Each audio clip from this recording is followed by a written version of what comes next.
Republicans so far say they have no plans to, his rivals say they have no plans to advertise against him because they think he's going to disappear. A big test of whether he's going to disappear is going to come next week when we know he will be in the first presidential debate. That will be on Fox News. 10 of the Republican candidates in the primetime debate, the top 10. We'll get to the list in a minute, but CNN's Don Lemon talked to Donald Trump last night. Look, you're not a politician. You've never been in this role. Don't you think you probably need a coach and some debate prep? I am what I am.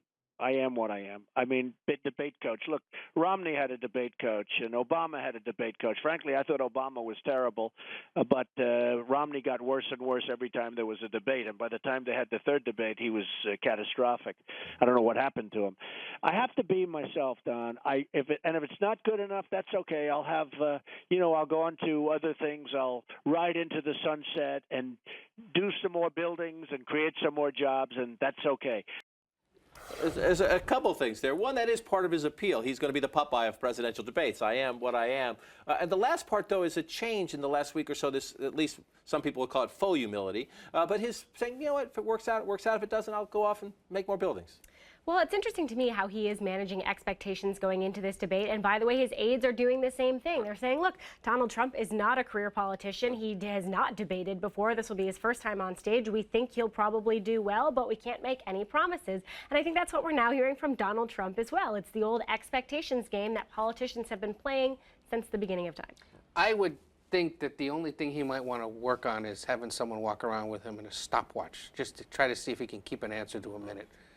Because he's never done that before. Keep an answer to it. The question is, when pressed by moderators or pressed by his rivals, will he flesh out? He's refused to say, what do you do with the 11 million or so undocumented? He's refused to give some specifics on a lot of big, interesting policy issues that a Republican candidate, any candidate for president, but particularly candidate issues that are important to the Republican base. Let's see what happens in the debate. One of the questions is who will be there. Let's show you right now. This is the CNN poll of polls. This is a Fox News decision next week. We should make that clear. A week from yesterday, they will make this decision. But they're going to do this sort of like we do it. You average out the top national polls that have credibility, and you see the top 9 there. Mr. Trump is at the top.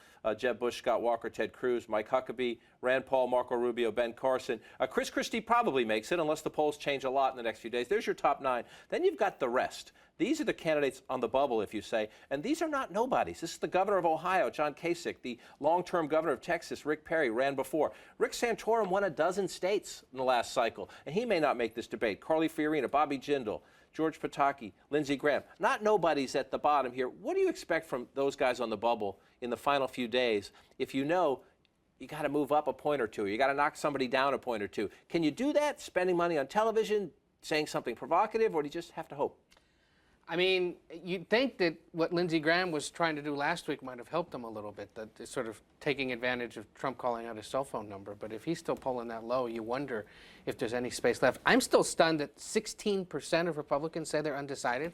How many more flavors do they need at this point? I mean, it's just kind of astounding that they so many good decide choices, among Ed. You're looking at this all the wrong way. So many good choices. They just need to take their time. Yeah, I expect some pandemonium between now and the first debate, but I also think that there are a couple candidates who will eventually end up taking the high road and saying, look, Mitt Romney wasn't in the first debate in 2012, and the reality is this could be an important moment to weed some candidates out of the race.